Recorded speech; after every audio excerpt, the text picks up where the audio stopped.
नमस्कार दोस्तों। वित्त मंत्री निर्मला सीतारमण ने 2025 और 2026 के लिए बजट पेश किया। बजट में कई सारे बड़े ऐलान हुए हैं। 12 लाख तक की आय पर टैक्स में छूट के साथ बुजुर्गों को भी अब टैक्स रिटर्न भरने में छूट दी गई है। इन सब के बीच में कृषि प्रधान देश में अन्नदाताओं मतलब किसानों को भी बड़ा तोहफा मिला है। किसान क्रेडिट कार्ड की लिमिट है उसे बढ़ा दी गई है। केसीसी की लिमिट बढ़ाई गई है और इसके जो राशि हैं उसको 2 लाख ज्यादा कर दिया गया है। वित्त मंत्री ने बजट की शुरुआत में ही किसानों के लिए प्रधानमंत्री धन्य धान योजना का ऐलान किया। साथ ही किसान क्रेडिट कार्ड की लिमिट बढ़ाने की घोषणा की। बजट में बिहार समेत जो पूरे देश है उसके किसानों को इस बजट में लाभ मिलने की उम्मीद है। किसान क्रेडिट कार्ड की लिमिट बढ़ाने का ऐलान हुआ तो फिर कार्ड की लिमिट कितनी होगी आपको ये भी बता दें कि क्रेडिट कार्ड की लिमिट बढ़ाने से कहा गया है कि 7 क्रेडिट कार्ड की लिमिट 7.7 करोड़ किसानों को सहूलियत हुई। क्रेडिट कार्ड की यह लिमिट 3 लाख से बढ़ाकर 5 लाख रुपए तक कर दी गई है। इसमें देखें तो जो ब्याह सहायता योजना है इसकी भी सीमा 3 लाख से बढ़ाकर 5 लाख रुपए तक कर दी गई है। वित्त मंत्री निर्मला सीतारमण ने कहा कि किसान क्रेडिट कार्ड यानी केसीसी से 7.7 करोड़ किसान, मछुआरों और डेयरी किसानों को कम समय में ही लोन की सुविधाएं होंगी। किसानों को खेती और कृषि संबंधित कामों के लिए समय पर उचित ऋण मुहैया हो पाएगा और इसी वजह से केसीसी के जो शुरुआत में लिमिट थे उसे बढ़ा दी गई। इनमें कृषकों को किसानों को 2% ब्याज की दर से सहायता दी जाएगी। 3% जल्द ही उसे पुनर्भुगतान प्रोत्साहित मिलेगा।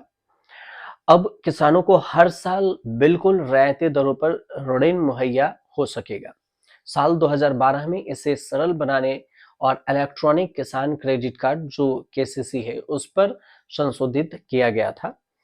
किसानों को किस तरह से लाभ मिलेगा ये भी समझिए। बजट के ऐलान से जो ऋण है जो किसान लेते थे उधार देने वाले आत्मनिर्भर किसान बनेंगे। मौखिक पट्टेदार और बंटाई में काम करने वाले जो लोग हैं उन किसानों के भी किसानों की श्रेणी भी इसमें आती है।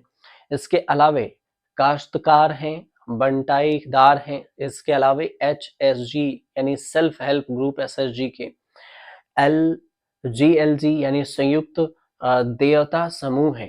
इस सब को इस दायरे में रखा गया है। किसान क्रेडिट कार्ड की लिमिट बढ़ाने से भी लाभ ये होगा कि किसानों को इनपुट डीलर के साथ लेन देन करने में मदद मिलेगी और खरीदी जो केंद्र से वो बीज लेंगे उसे फायदा होगा।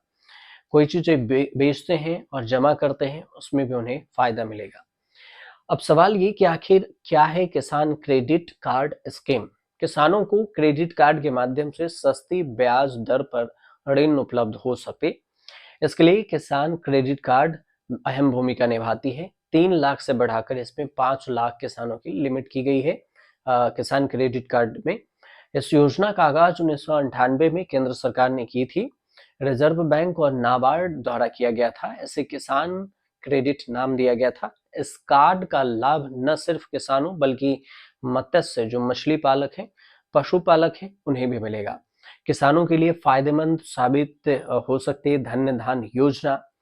अब जो इसमें धन्य धान योजना की बात है इसमें कम उपज, आधुनिक फसल उपज की संभावना वाले क्षेत्र और औसत कम ऋण वाले मानदंडों को 100% 100 जिले इसमें शामिल किए जाएंगे जिसमें 1.7 करोड़ किसानों को लाभ मिलेगा धन्य धान योजना से।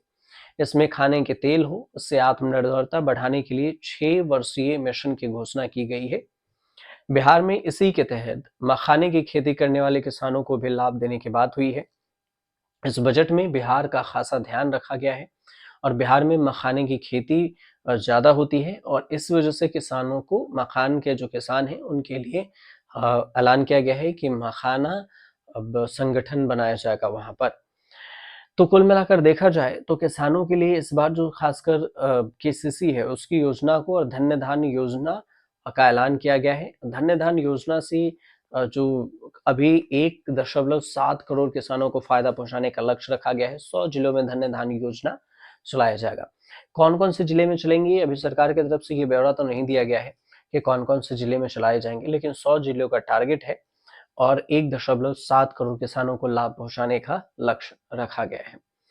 किसानों को लेकर जो फायदे थे और बजट में जो चीजें निकल कर आई वो हमने आपको इस वीडियो में बताई है। आपको ये वीडियो कैसे लगे हमें कमेंट कर जरूर बताइएगा। अच्छी लगी हो तो चैनल को सब्सक्राइब कीजिए, शेयर कीजिए और कमेंट कीजिएगा।